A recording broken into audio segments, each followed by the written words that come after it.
istilah ODGJ yang menggantikan kata dalam tanda kutip nih, saya harus hati-hati nih ngomongnya nih, depan saya juga kena somasi nih. Dalam tanda kutip orang gila. Nah, pertanyaannya begini. Sejak kapan istilah ODGJ ini muncul udah? Karena jujur saya pun juga tidak tahu nih kok tiba-tiba ada. Saya pun tahu karena pun juga seorang Deddy Corbuzier kena somasi. Selamat datang di Siniar Talk to Talk. Mari kita bicara sekarang. Oke, jumpa lagi dengan saya Andri dan tamu kali ini, kalau tadi pembukaannya juga menggunakan bahasa Indonesia yang baik dan benar, tentu saja tidak asing lagi karena yang kita undang dan kita ajak bicara hari ini di episode kali ini adalah Uda Ivan Ladin. Apa kabar Uda? Baik, apa kabar Mas Andri? Pembukaannya menakutkan gitu, langsung ngancem orang. Enggak kok, santai aja. Kan Iya, Mas Andri juga kita udah pernah ketemu juga kan. iya, Saya kalau ngomong kan santai. iya betul. Tapi kan ini buat memberitahukan kepada para penonton atau para pendengar siniar. Kita ngomongnya siniar ya, kalau khusus udah Ivan ini ngomongnya siniar, bukan podcast nih. Kalau yang kita ajak ngobrol ini adalah seorang Uda Ivan Ladin. Oke, udah. Kemarin Uda ini sempat bikin heboh di Twitter. Langsung loh sama dia dipancing. Iya, kemarin bikin heboh di Twitter. Ini yang kemarin belum sempat lihat apa sih yang bikin heboh di Twitter dari seorang Uda Ivan Ladin. Ini saya bagikan sebentar ya.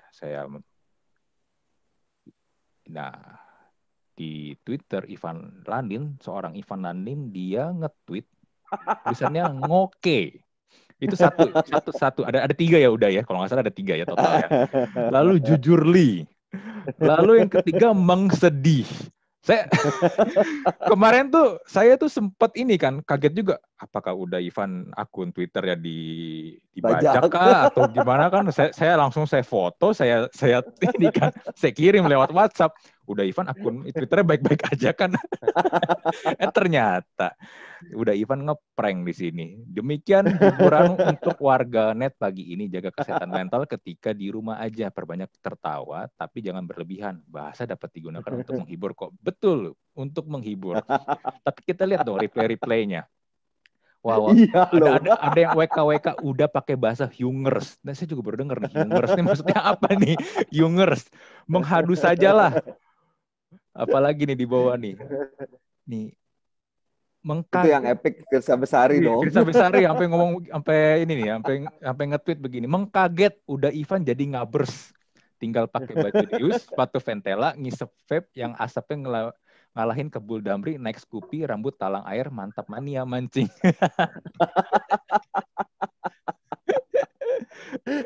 Nah, ada yang screenshot loh, udah sampai di save loh.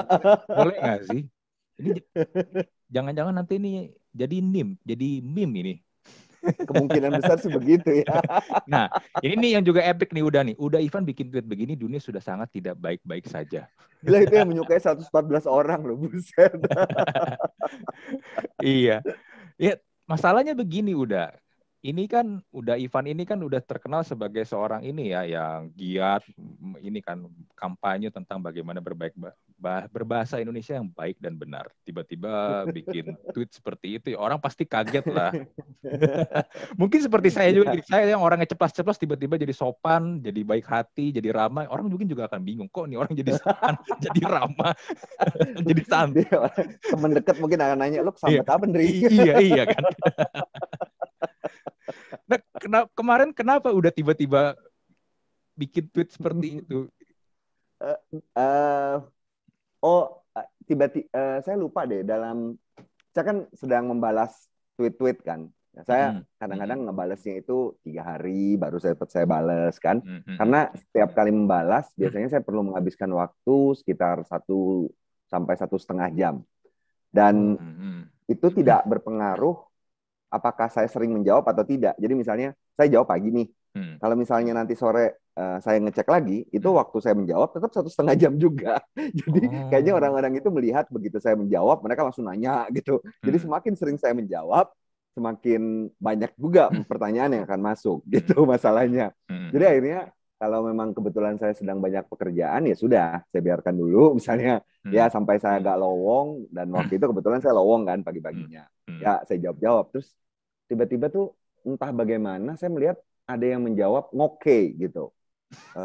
Saya tertarik kan ini apa sih arti kata ini gitu kan terus saya cari-cari oh ternyata itu gaya jadi dari TikTok ada yang gaya ngomongnya itu memang kayak orang males. Jadi warganet dengernya itu ngoke. Terus tadinya saya hanya mau mengirim itu aja satu. Lalu setelah saya kirim, kemudian saya ingat, sekalian aja ya saya bikin 3 seri. Kan biasa kan kalau humor kan ada itu kan, 3 pukulan, 3 punch kan. 1, 2, 3, atau 1, 2, habis itu nanti ininya, tokokan terakhirnya, punchline. Nah, saya pikir saya kasih 3, habis itu saya mikir, oh iya ya 3 nih, apalagi ya? Oh saya ingat waktu itu ada yang protes masalah jujurly sama sehonestly. Iya. Saya pilih satu karena itu terlalu mirip kan. Terus satu lagi ketemu akhirnya yang pakai awalan meng. Ya udah saya bikin 3 sekalian aja saya pikir udahlah kalau gitu ini jadiin hiburan aja. Udah saya tinggal. Jadi saya pakai kan di Twitter itu ada fitur yang buat ngatur waktu kirim kan. Saya masukkan 3-3-nya, saya atur jadwal kirimnya, saya tinggal kan. Terus tiba-tiba kalau nggak salah ya anak-anak di Narabahasa tuh tiba-tiba siang itu ngelapor ke saya, Pak, lagi viral tuh Pak tweet Bapak. Iya. Tadi saya sih juga pikir dibajak jangan-jangan ya, tapi buat apa bajak akunnya udah Ivan Lanit? Tapi bisa jadi udah centang biru juga kan. Tapi ternyata di tweet terakhirnya ada klarifikasinya. Dan kelihatan bahwa warganet itu memang lebih suka cari sensasi. Bagian terakhirnya itu nggak ada yang nggak dilirik orang loh, yang dilirik itu yang 3 yang pertama. Iya betul. Melihatnya tidak secara lengkap kan akhirnya kan. Ya tapi 3 tweet itu bikin heboh sih udah. Ya lumayan lah ya ada hiburan ya. Bikin heboh. Ya, berarti kan memang kembali lagi memang personanya seorang Ivan Lanin itu memang begitu kuatnya terhadap bahasa Indonesia. Jadi ketika udah Ivan Lanin membuat sesuatu yang ini ya bengkok dikit, melenceng dikit aja langsung orang heboh gitu kan. Sampai tadi kan ada yang bilang kan dunia sedang tidak baik-baik saja. Ya benar, dunia sedang tidak baik-baik saja.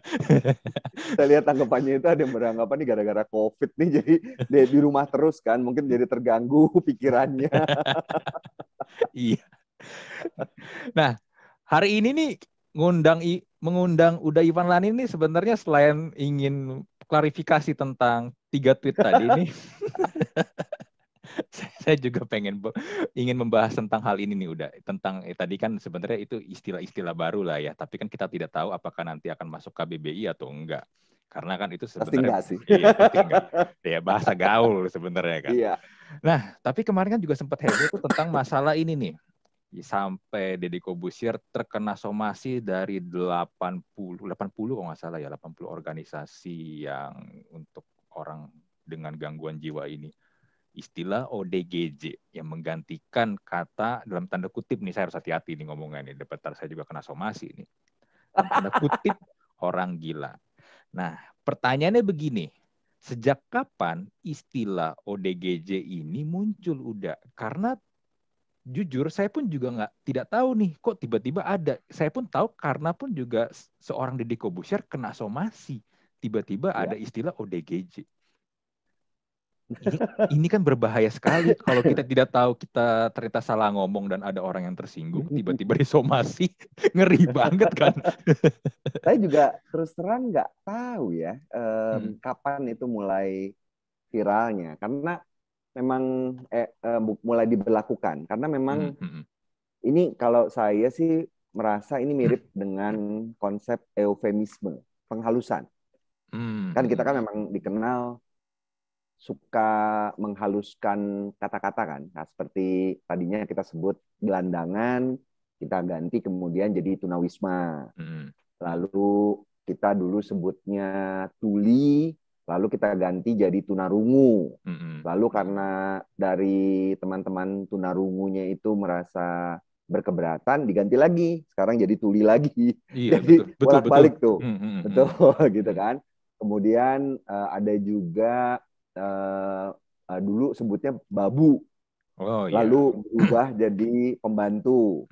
Kemudian pembantu rumah tangga. Lalu sekarang yang terakhir asisten rumah tangga. Iya, Itu betul. berubah-ubah. Nah, ini yang disebut dengan, kalau dalam istilahnya kita cukup tahu lah, penghalusan atau eufemisme. Nah, kapan ini penghalusan itu bisa muncul karena masyarakat, artinya dari contoh tuli aja kan, itu kan munculnya dari mereka sendiri kan, dari kaum itu. Kalau tunawisma, saya tidak tahu tuh asalnya dari mana. Bisa jadi mungkin karena pemerintah mungkin ya, pemerintah yang ingin menunjukkan bahwa mereka tidak terlalu jahat kepada orang-orang itu mungkin ya, saya nggak tahu juga. Jadi dasarnya banyak. Atau mungkin juga karena teori baru dalam bidang ilmu tertentu yang menganggap bahwa suatu istilah itu tidak tepat. Saya juga ingat dulu kita sebutnya itu orang cacat dulu ya. Kemudian kita ganti, ini mudah-mudahan saya nggak disomasi, tapi saya nggak, menurut saya sih nggak akan sih. Tenang aja. Nggak apa-apa, udah nanti saya kasih ini, saya kasih nggak. Detik. Biar kita juga tidak dipotong-potong obrolan kita ini. Ya, awalnya kan kita sebutnya orang cacat. Kemudian kita ganti menjadi, seingat saya, tahun 2012-an ya, kalau saya tidak salah ingat, itu muncul istilah difabel. Oh iya, difabel. Lalu kemudian terakhir yang dipakai sekarang itu disabilitas. Jadi berubah-ubah juga nih. Dan itu mungkin kalau itu sih kasusnya dari kalangan itu sendiri yang merasa bahwa istilah ini yang lebih tepat. Nah, demikian juga dengan ODGJ ini, saya pikir. Saya nggak tahu kapan ini mulai muncul. Kalau menurut saya sih dari katanya sendiri kan, orang dengan gangguan jiwa ya, itu kalau menurut saya lebih banyak kepada eufemisme sih. Seperti ODHD, orang dengan apa? ODHD. ODHD saya baru dengar nih. Apalagi nih ODHD? ODHD. ODHA. ODHA apa tuh? Orang dengan HIV, AIDS. Oke. Gitu. Ya kalau mau ngomong sih ya penderita AIDS gitu. Kalau mau ngomong.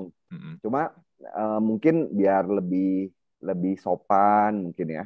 Karena kan kadang-kadang ketika tidak banyak orang yang tahu suatu istilah, itu seringkali dianggapnya sopan ya.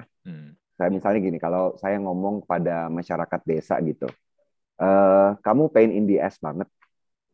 Orang desanya, oh, ya. Padahal dia nggak ngerti gitu, pain in the ass itu artinya apa. Padahal kan pain in the ass itu maksudnya ya menyebalkan kan. Nah, kadang-kadang saya merasa begitu. Ada orang yang kemudian menggunakan makian dalam bahasa yang tidak dipahami orang dengan tujuan itu tidak terlalu dianggap kasar kan. Nah, demikian juga dengan orang dengan gangguan jiwa. Jadi menurut saya sih ini bagian dari upaya manusia untuk menjaga perasaan orang. Mungkin. Oke. Menjaga perasaan orang, tapi akhirnya karena ada orang, sebenarnya lebih banyak orang yang tidak tahu istilah itu, ketika mereka merasa tersinggung, mereka akhirnya mensomasi. Ini sebenarnya yang menjadi masalah sebenarnya buat saya sih itu sih. Karena ya kalau tadi udah juga sempat bilang ya, ini kan untuk mereka yang memang ini ya, misalnya untuk mungkin organisasi ini nih yang memang mengurusi atau mungkin mereka yang menangani orang-orang dengan gangguan jiwa ini kan. Jadi bisa jadi kan sebenarnya hanya lingkungan mereka aja nih yang tahu ada perubahan istilah itu loh. Ya, benar. Sedangkan untuk masyarakat lain, masyarakat luas, kita kan nggak tahu. Kita kan nggak ada pengumumannya kan. Misalnya diumumkan, mulai hari ini tidak boleh lagi menggunakan istilah ini, gunakanlah istilah ini. Diganti karena ini menyinggung pihak ini. Ya itu mungkin lain cerita ya, walaupun mungkin andaikan diumumkan seperti itu pun jadi kesannya kan juga apaan sih, ya kan? Iya. Tapi ini loh masalahnya, ketersinggungannya ini loh yang kita kan nggak bisa kontrol ya. Iya benar. Tapi memang kalau masalah ketersinggungan sih kalau menurut saya ya kayaknya sekarang ini masyarakat itu makin sensitif ya. Isu-isu yang kalau menurut saya dulu tidak terlalu diributkan, sekarang itu kayaknya gampang banget gitu loh. Apa istilahnya tuh senggol bacok. Kayaknya itu sering terjadi. Jadi kalau menurut saya ada beberapa isu yang sebenarnya bisa kita pelajari dari kejadiannya Deddy Corbuzier itu. Yang pertama, yang seperti Mas Andri bilang tadi, suatu istilah bisa saja tidak populer di kalangan masyarakat dan hanya dikenal oleh masyarakat tertentu, terutama orang yang bergiat di bidang tersebut. Seperti yang ODGJ gitulah, orang-orang yang bergerak di sana memang udah tiap hari menggunakan istilah itu udah biasa. Namun bagi orang lain yang di luar dari komunitas itu, mereka ya familiarnya dengan kata gila kan. Saya ngomongnya santai aja. Terus, jadi yang pertama itu bahwa suatu istilah itu bisa saja tidak populer, tidak merata popularitasnya. Kemudian yang kedua, itu tingkat sensitivitas masyarakat terhadap kata atau apapun lah, bukan hanya kata menurut saya, yang kayaknya sekarang itu semua dibawa ke hati, nggak berusaha untuk diselesaikan atau diobrolkan. Pada video klarifikasinya Deddy itu menurut saya pembahasan dari Profesor Henry ya kalau nggak salah. Profesor Henry itu bagus sekali menurut saya. Jadi beliau juga mengangkat isu itu kan, bahwa masyarakat sekarang ini kayaknya baperan banget. Sementara kalau orang mau menggunakan media sosial, dia harus bersiap untuk menghadapi orang dari berbagai kalangan kan. Betul. Ini makanya muncul peribahasa seperti katak dalam tempurung. Orang-orang yang tiap harinya lingkungannya itu-itu aja, ya begitu dia melihat dunia keluar dari tempurungnya, dia akan kaget bahwa ternyata dunia itu tidak seramah yang ada di tempat kosnya, yang ada di asramanya. Itu yang akan terjadi kan. Tapi itu resiko yang orang mesti hadapi ketika mereka main media sosial sih. Itu sih dua pelajaran yang menurut saya bisa diambil dari peristiwa itu. Iya, tapi begini sih udah, kalau misalnya dia tersinggung dan itu masuk ke hati dia doang nih, stop di hati dia doang, itu tidak masalah. Masalahnya setelah masuk ke hati dia bawa ke jalur hukum, itu yang masalah tuh. Iya. Ada bagusnya sih. Saya kan tipe orang itu husnuzan, berbaik sangka. Iya. Jadi saya duga berbaik sangka saya merasa bahwa itu dilakukan agar masyarakat umum juga lebih tahu. Kan ada manfaatnya juga kan. Iya. Kalau enggak kan sampai kapanpun kita nggak akan tahu istilah ODGJ kan. Tapi jadinya ini nggak sih? Kemarin kan saya juga sempat lihat obrolannya Denny Sumargo sama Mongol juga nih yang tentang membahas ODGJ ini. Denny bilang begini, nah kalau gitu penggunaan kata ODGJ ini juga ini dong harus digunakan misalnya di nasi goreng gila, diganti nasi goreng ODGJ. Atau kalau nggak gini kan, misalnya nih kemarin juga di Warkop kan kasino kan suka ngomong gini kan, gila lu bro. Iya mas, apakah harus diganti ODGJ lu bro? Ya itu yang namanya konteks penggunaan. Itu biasa itu, maksudnya di dalam gurauan kata-kata itu kan memang sering digunakan di luar konteksnya dan dijadikan bahan bercandaan. Iya. Seperti ketika contoh yang paling nyata deh kalau kita lihat, kalau masjid itu kan bisa dipasangkan dengan masjid raya ada kan, kemudian masjid agung juga ada. Itu pelawak yang cerdas nanti akan bilang tuh, wah kalau gitu jalan raya bisa dong kita ganti dengan jalan agung. Ketawa gitu kan ya. Itu sumber bercandaan. Atau misalnya kayak waktu lagi zamannya SBY itu kan terjadi pergantian istilah dari Cina menjadi Tiongkok dan Tionghoa. Ya, itu kan dengan Inpres kalau nggak salah saya. Inpresnya SBY tahun 2014 tuh saya ingat. Membatalkan TAP MPRS nomor berapa gitu. Nah, orang-orang bercanda, nanti nggak ada lagi daerah tempat tinggal saya, nanti ganti dong jadi pete Tiongkok gitu. Jadi selalu pasti ada. Artinya ada yang namanya konteks di dalam penggunaan kata. Meskipun suatu kata itu berganti atau suatu kata itu ada sinonimnya, bukan berarti kemudian itu bisa semerta-merta digantikan atau dipasangkan dengan kata yang lain.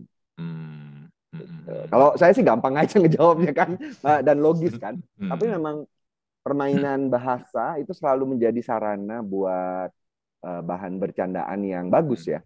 Kalau saya perhatikan apa misalnya Cak Lontong gitu. Cak Lontong itu mahir sekali loh menggunakan plesetan-plesetan makna yang membuat orang kemudian bakal tertawa. Makanya itu salah satu yang saya lagi pikirkan. Saya misalnya kan tipe orangnya itu yang mungkin saya suka bercanda, cuma tidak terlalu terbayang untuk bercanda yang belak-belakan gitu. Paling saya bercandanya itu tipis-tipis gitu ya, nggak yang terlalu belak-belakan. Nah, jadi kemarin itu, ini nyambung juga dengan yang Mas Andri bahas pertama tuh. Salah satu yang saya ingin praktikan itu gimana sih rasanya kalau misalnya bercanda, ya itu kan sebutannya bikin saya belum ketemu istilah bahasa Indonesianya ya, prank itu apa ya? Bikin tipuan yang membuat orang benar-benar terkejut itu gimana rasanya? Ternyata rasanya seperti itu. Agak bikin kaget ya terus terang lihatnya. Iya, kalau ya balik lagi kalau tadi yang seperti kita bahas ya, kalau untuk yang kejadian Uda Ivan kemarin ya di Twitter itu karena Uda Ivan sudah terkenal seperti itu, terkenalnya sebagai seorang sosok yang bahasa Indonesia yang baik dan benar, ketika dibelokkan ya orang pasti kaget udah. Pasti terkejut, pasti akan berpikir ada yang salah gitu kan, ada yang salah karena udah terlalu kuat, personanya itu udah terlalu kuat.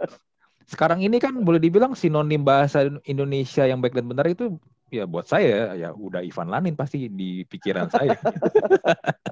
Kalau ngomong tentang bahasa Indonesia, mau cari siapa lagi masalahnya?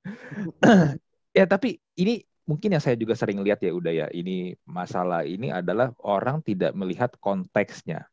Karena sebenarnya kejadian kemarin itu pun ya tapi videonya sebenarnya pun juga udah udah dihapus sama Dedi ya. Oh, dihapus akhirnya. Video yang ketika mereka membahas tentang ODGJ ini yang oke, dipotong. Bukan, yang Deddy Corbuzier sama Mongolnya. Kalau yang Itu kemarin kan benar-benar dicabut semua yang sama episode dengan Mongol itu dicabut semua atau hanya dipotong bagian itu? Dicabut.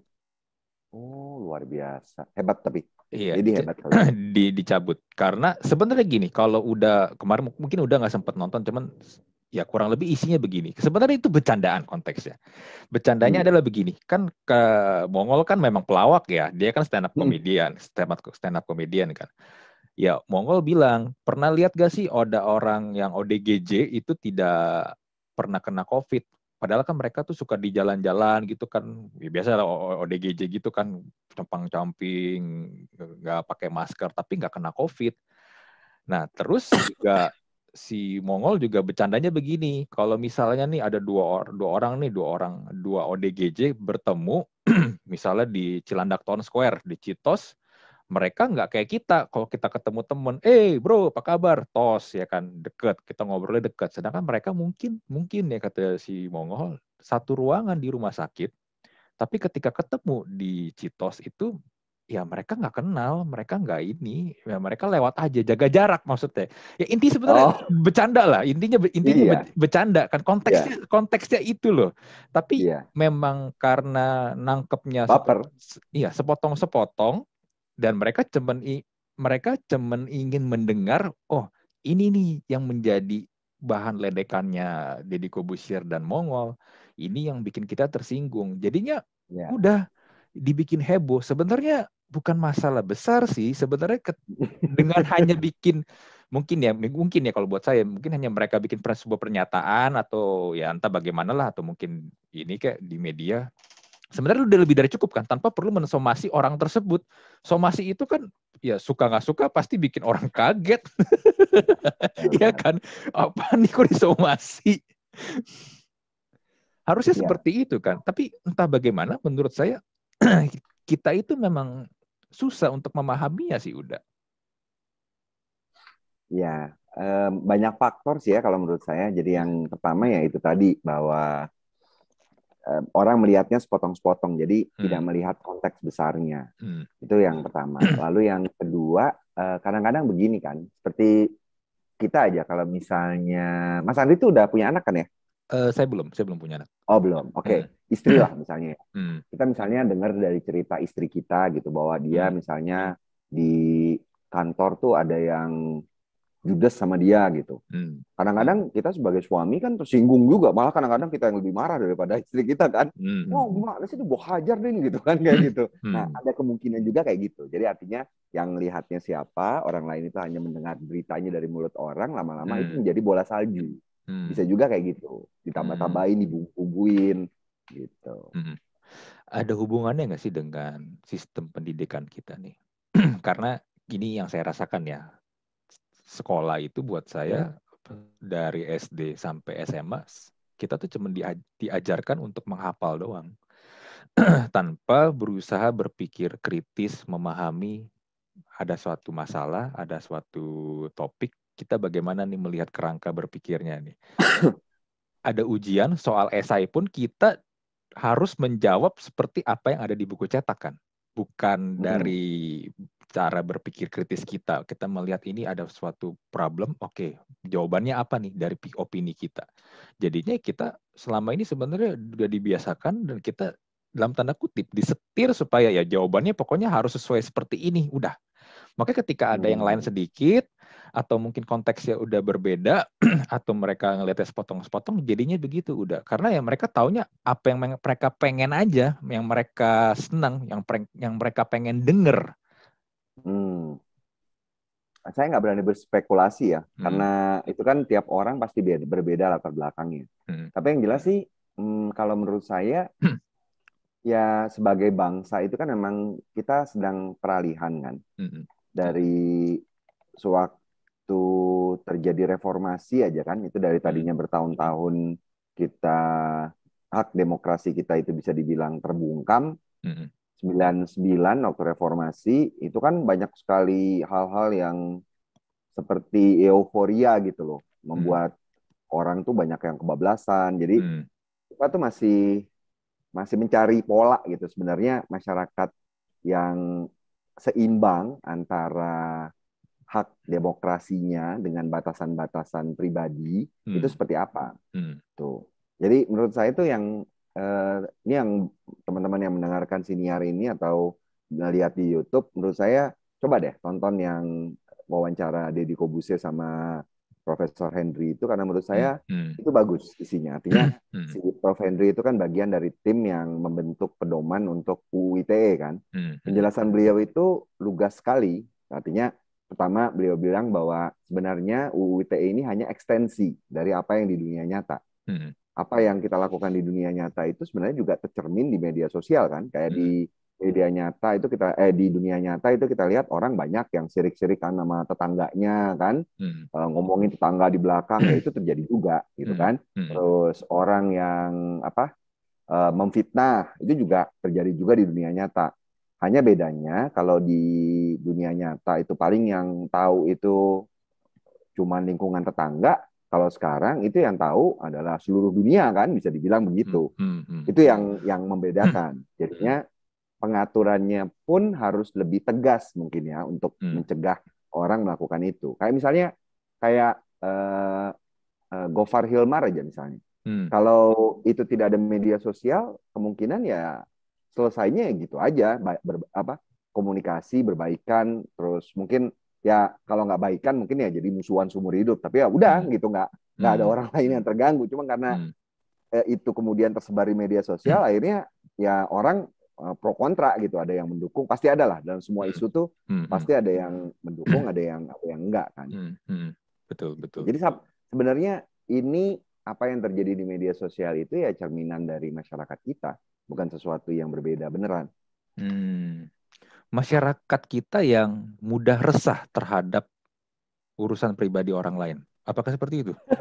Ya kalau di kampung aja gitu kan, itu yang film waktu itu, film pendek yang waktu itu meledak itu, apa itu judulnya tuh? Oh iya saya tahu tuh. Yang apa ya judulnya, saya juga lupa lagi itu.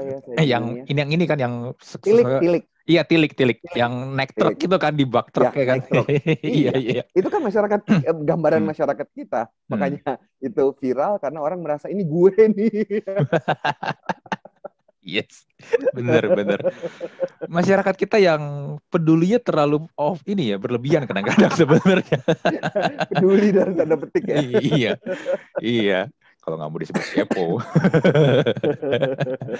Iya, Makanya iya. akun Lambe Turah itu kan laku banget ya gara-gara itu. Kita Iya. tuh terlalu kepo dengan urusan orang lain. Iya, betul. Tapi kadang-kadang ya gini ya, suka lucunya gitu, meresahkan masyarakat. Ya, ya, tapi kan itu dia lakukan sendiri ya kan. Tapi mungkin karena terekspos, ya sebenarnya dia juga nggak minta diekspos juga ya kan. Ya ginilah kayak apa namanya waktu yang ada video porno Ariel kalau saya nggak salah itu kan beberapa kali saya begitu nonton ya ini urusan dia nggak usah ribut lah maksudnya nggak Iya. ada pelanggaran yang dia lakukan orang itu dalam zona privatnya dia kan makanya katanya saya belum lihat ya yang aturan UU ITE sekarang apa tapi katanya sekarang itu untuk pelakunya kalau dia memang misalnya dia tidak berniat untuk menyebarkannya ya itu dia tidak akan terancam untuk mendapat UU ITE menurut saya itu adil ya artinya ya bayanglah misalnya kayak misalnya ada ini dia nih ya terus habis itu ponselnya kebetulan dibawa ke toko ponsel gitu terus disebarkan ya dia nggak tahu kan terus dia pula yang mesti lagi pula kan itu kan urusan orang gitu. Bener. Tapi ya mungkin saja setelah nanti ini tayang bisa saja nanti ada orang yang lihat ini terus bilang nggak bisa itu urusan orang itu masalahnya akhlak. Oke kalau itu saya nyerah. Iya, susahnya begitu sih memang sih. Kadang-kadang kita terlalu mencampuri urusan orang lain itu terlalu ini berlebihan memang. Jadinya ya seperti itu. Ya makanya kalau tentang yang ODGJ ini lagi misalnya, kalau misalnya sampai nih semua orang disomasi gara-gara tidak menggunakan istilah ODGJ, bisa-bisa penjara penuh kan hanya karena orang Nggak sih. ngomong ODGJ Menurut kan. saya sih Kan nggak lucu nggak gini itu udah. Iya gini udah. Kalau kan nggak lucu misalnya saya membayangkan gini nih, masuk penjara dia satu sel sama pembunuh, sama perampok, sama ya pemerkosa atau segala macam lah. Ditanya, kenapa lu masuk penjara? Gue ngetik, gue bilang orang gila di Twitter. Harusnya ODGJ. Kan itu kacau ada satu banget. lagi pernyataan dari Prof. Henry ini yang menurut saya juga bagus. Ada kemungkinan orang-orang itu nggak tahu batas aturan UU ITE itu seperti apa. Kan akhirnya Pak Henry ini menjelaskan kan bahwa harus ada pernyataan nama orang spesifik. Iya, benar. Jadi kemudian menurut saya ya ini paling tidak juga pelajaran lagi masyarakat ya. Mulai sekarang kita akan ketawa gitu loh kalau ada organisasi yang seperti itu lagi karena udah nggak bisa udah ketahuan sekarang tapi ya tetaplah menurut saya pasti sampai berapa lama pun pasti ada aja orang-orang yang nggak ngerti hukum nggak ngerti aturan tapi cepat tersinggung ya kemudian melakukan langkah-langkah seperti itu nggak apa-apa lah kita butuh hiburan kok biar bisa ketawa. Iya, hiburannya adalah ada orang tersinggung untuk orang lain itu sebenarnya hiburannya sih. Sedangkan mungkin orangnya itu yang lagi sedang dibicarakan mungkin tidak tersinggung, tapi ada orang lain yang tersinggung buat dia. Itu sebenarnya lucu sih, mewakili ketersinggungan orang lain itu sebenarnya yang paling lucu udah. Ya, tapi kita memang inilah ya bangsa yang unik ya. Sebenarnya sih kalau menurut saya mungkin ya dari pengalaman saya paling tidak ya, misalnya kayak banyak orang yang bilang ini kenapa sih kita setiap generasi itu selalu muncul bahasa slang gitu. Kadang-kadang atau misalnya kenapa sih bahasa kita nggak konsisten banget gitu. Kita menggunakan nafsu tapi kita pakai napas.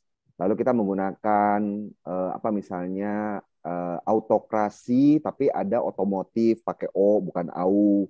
Kenapa gitu? Kalau saya sih sekarang akhirnya saya belajar banyak bahasa kan. Kalau menurut saya kadang-kadang pertanyaan kita itu karena kita kurang jauh mainnya. Artinya penasaran kita itu muncul karena banyak yang tidak tahu. Biasanya kan begitu kan. Kayak anak kecil aja kan. Anak kecil itu kan ini apa? Ini apa? Ini apa? Kenapa ini nyetrum?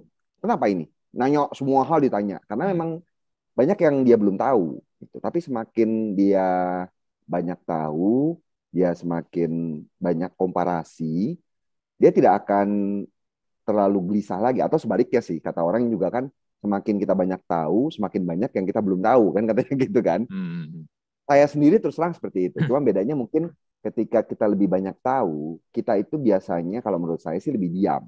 Artinya kita lebih nahan diri lah. Kan makin besar kan kita juga kayak gitu. Sebenarnya kita tidak berhenti bertanya. Seiring dengan kita bertambah besar, kita tidak berhenti bertanya. Bedanya kalau kecil, waktu kecil kita spontan nanya gitu, segala macam ditanyain. Tapi dengan semakin kita besar, kita semakin belajar untuk menahan diri. Kita semakin belajar untuk mencari tahu sendiri. Kalau kita udah mentok, belum tahu, baru kita tanya kepada orang lain kan. Nah, ini sih menurut saya fase dari kedewasaan. Demikian juga dengan bangsa kita kalau menurut saya. Kalau sekarang kita apa-apa kayak anjing kecil gitu loh, apa-apa nyalak gitu. Ya itu karena dia masih kecil.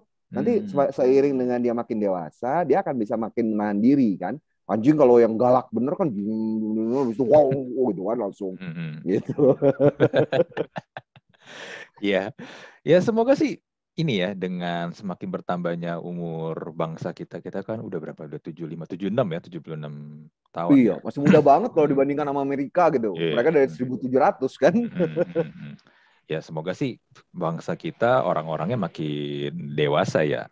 Makin bisa menghargai karya, menghargai orang lain gitu. Ya mulai terlihat sih udah contoh paling gampang, contoh kecil mungkin ini kali ya. Dulu orang dengan bangganya nonton film bajakan, sekarang orang mulai terbiasa dengan nonton film berbayar kan di Netflix ya kan. Itu menurut saya salah satu langkah ini sih. Salah satu langkah positif sih dengan kita udah mau membayar untuk menonton sebuah karya ini ya. Karya dulu saya ingat sekali tuh. Waktu saya awal-awal nikah dengan istri saya, kan pekerja masih ini, jadi setiap akhir pekan itu hari Sabtu pagi itu kami pasti selalu ke Ratu Plaza. Borong itu loh, CD bajakan itu loh. Pulang nonton gitu kan, jadi Sabtu Minggu itu kerjanya nonton ya tuh berdua sama istri saya itu. Akhirnya lama-lama nggak bisa kami mulai jengah sendiri ini. Terutama akhirnya kami mulai film Indonesia, udah nggak pernah lagi bajak. Awalnya itu. Terus lama-lama ya udah semuanya. Jadi waktu itu terpaksa nabung karena memang mahal kan. Terus kalau musik dari dulu, kalau musik itu dulu waktu MP3 itu masih suka cari-cari gitu ya. Tapi seiring dengan perjalannya waktu, biasanya kami beli CD yang asli, kemudian direkam, ya dinikmati sendiri, nggak disebar-sebarin. Kan itu kan kalau menurut saya masih penggunaan yang wajar lah. Dan ya sekarang memang udah nggak pernah mikir lagi sih. Setiap mau beli itu setiap mau menikmati lagu, untungnya sekarang kan ada Spotify kan. Kalau film ada Netflix. Jadi mungkin masalah kelangkaan ini juga mendukung ya kalau menurut saya ya, kelangkaan dan kemampuan beli. Kayak saya pernah kapan ya, bukan saya sih waktu itu, saya juga pernah. Jadi saya waktu itu saya lupa deh saya ngirim tweet apa, tapi intinya saya itu mendukung untuk orang selalu membeli buku, bukan buku bajakan. Gitu. Itu langsung dong ada yang ini adalah contoh apa ya, kapitalisme dalam penerbitan.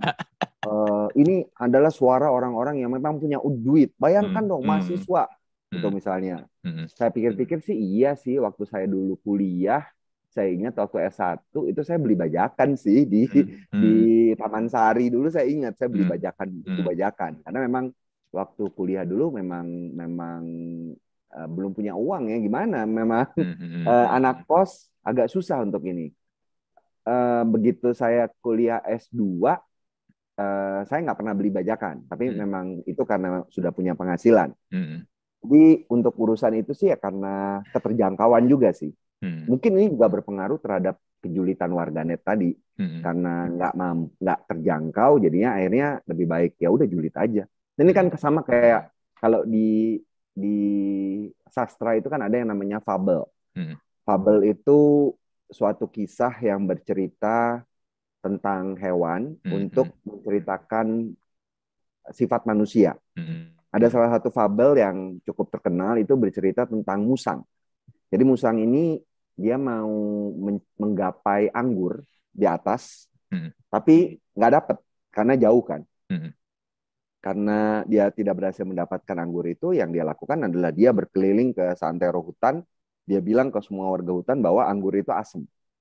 Apa yang kita lihat di sana, karena dia tidak bisa menjangkau, ya dia menimbulkan berita bohong atau hoax yang kita kenal sekarang. Itu bisa jadi juga seperti itu.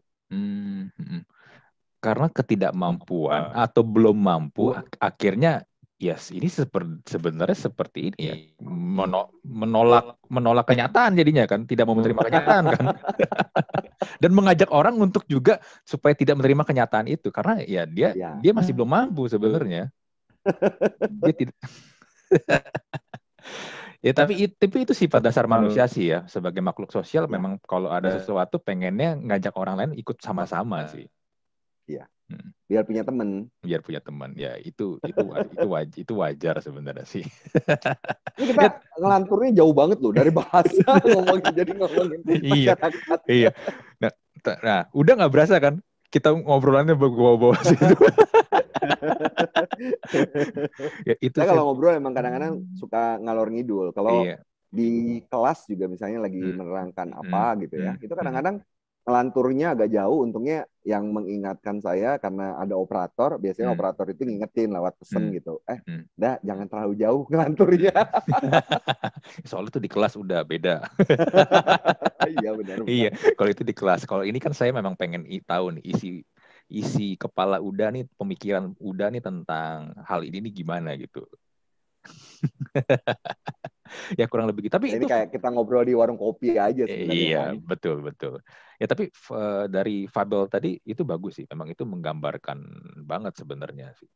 Ya, anyway, tetap menurut saya bangsa kita masih bangsa yang belajar, masih terus bertumbuh, berkembang. Tapi saya yakin sih kedepannya kita bisa akan jadi bangsa yang lebih hebat sih. Karena kalau kita contoh seperti negara Tiongkok ya, itu kan dulu juga bukan negara yang seperti sekarang kan. Tapi lihat mereka sekarang begitu maju perkembangannya.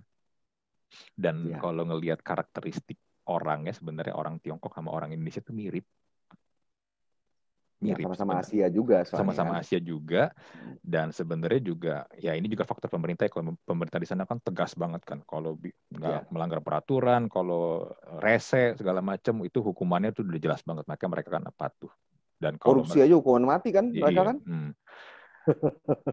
Dan makanya kalau mereka keluar negeri kan kadang-kadang suka bikin rusuh juga kan.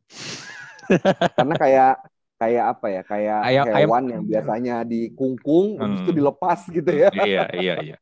Ya sebenarnya kita mirip-mirip gitu, dan menurut saya kalau misalnya ya kita akhirnya punya sistem dan masyarakat juga makin sadar, makin melek, harusnya kita bisa sih seperti negara Tiongkok ya, yang maju dari segala aspek ya, nggak hanya cuman ekonomi doang. Ini memang itu kan alasan rezim sebelum sekarang itu untuk mengetatkan aturan, karena itu kan beranggapan bahwa negara maju itu nggak bisa dilepas. Ini sebenarnya bisa kita lihat sih, misalnya Singapura gitu. Singapura itu kan bisa dilihat agak mereka itu bisa maju dengan pesat mungkin ya dugaannya, dan mereka juga selalu bilang itu karena pemerintahannya itu cukup kaku untuk mengatur warganya kan. Apa-apa kan dibilangnya itu Singapore is a fine country. Kan fine itu kan homonim, artinya bisa fine bagus, bisa juga fine yang artinya denda kan. Iya betul. Iya kan, apa-apa didenda kan, buang sampah sembarangan berapa dolar gitu loh. Nah, kita ini begitu zaman reformasi kan kita berusaha memerdekakan kan, membuat orang itu benar-benar merasa demokrasi. Ya kebebasan akhirnya kemudian mesti selalu bersinggungan dengan kebebasan orang lain. Nah itu yang sedang kita pelajari sih, kita cari jalan temunya. Betul. Dan ya kalau mau ngomong sedikit tentang COVID ya, dan negara-negara yang sukses dan berhasil mengendalikan COVID ya, karena rata-rata memang negaranya punya pemerintahan yang tadi seperti udah bilang, tegas, peraturannya jelas. Akhirnya mereka bisa mengendalikan ini warganya. Ya. Itu saya baca itu Italia itu kan negeri yang dibilang orangnya itu nggak bisa diatur kan. Betul. orang Italia itu memang tipe yang sangat emosional. Kalau nangis gitu. Kalau ngomong aja mereka gini, tangannya kemana-mana gitu kan. Iya benar-benar. Sangat emosional orang Italia itu. Tapi saya baca itu mereka sekarang sudah berhasil cukup mengendalikan COVID-nya karena pemerintahnya tegas. Waktu itu mereka benar-benar menerapkan karantina wilayah dengan tegas dan sekarang katanya masyarakatnya sudah mulai bisa kembali hidup normal. Memang ada fase-fase yang di karantina, tapi karena cukup disiplin, akhirnya mereka bisa mengendalikan. Betul, betul. Ya, semoga Indonesia bisa melewati inilah ya, gelombang kedua ini. Saya sih jujur aja ngelihat tiap hari ada berita duka cita itu, gimana sedih ya? Sedih sih lihatnya sih. Iya. Lebih parah daripada awal kayaknya. Betul, betul. Ya, semoga Indonesia baik-baik saja. Kita harus berdoa dan berusaha. Ya, sebagai penutup, kesimpulannya begini. Berarti ODGJ itu udah sebuah istilah baru ya, mungkin kita harus mulai membiasakan lah ya untuk istilah menggunakan ODGJ yang kayak tadi seperti udah Ivan bilang, ini untuk memperhalus kata orang gila tadi ya, supaya ya mungkin lebih enak lah menyebutkannya ya. Tapi mungkin yang mirip itu ODHD, orang dengan HIV dan AIDS itu kan. Mungkin mirip dengan itu. Iya. Ya mudah-mudahan nggak ada yang ini ya, nggak ada ya lagi yang keserempet gara-gara ini lagi istilah. Kalau enggak, sebagai pembuat konten ini berbahaya sekali gara-gara gitu doang kita kena somasi. Bahaya banget. Orang bisa takut loh, benar serius.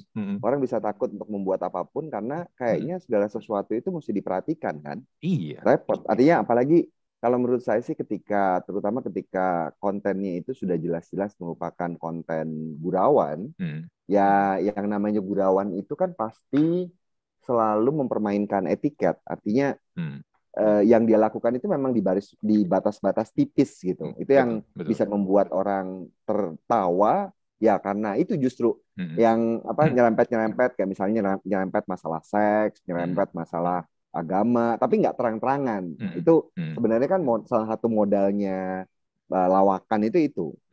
Kalau dilarang, orang nggak bisa ngelawak nanti ya. Iya, betul. Ngelawaknya nanti fisik, gayanya Dono Kasino Indro atau Sri Mulat yang gitu kan. Iya, betul. Itu nggak ada yang tersinggung. betul. Iya, soalnya saya juga khawatir juga karena gini. Saya kan bikin siniar ini kan juga kadang-kadang episodenya itu topiknya suka bermain ke ujung jurang juga. Iya, bermain ke ujung jurang juga kadang-kadang topiknya.